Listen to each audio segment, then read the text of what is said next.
Hi, this is Joe Heese. Today we're talking about hose rolling tips.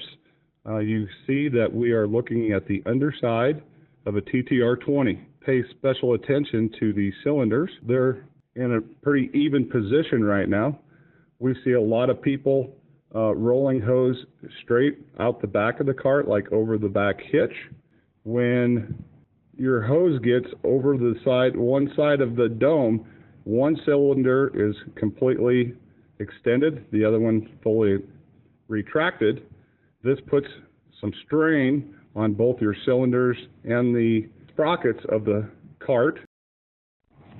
Notice how the cylinders in this video, one's fully extended, one is all the way in, and that kind of puts extra torque on everything when that's at the edge of the dome and you're transitioning the hose back towards the middle of the cart.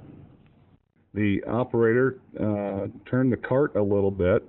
He's actually looking out the passenger side window, watching all the hose come at him, so that way you can see couplers and menders, which you should always back into to secure your hose safely.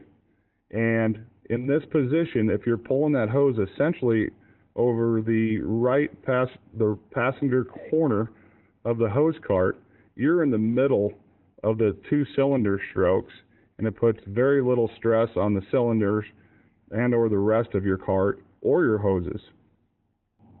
So the hose cart operator can be the best person for the hose and the hose carts, or possibly the worst. So remember these tips of pulling off the corner, backing into couplers and menders, and increase the longevity of both your hose and your hose carts.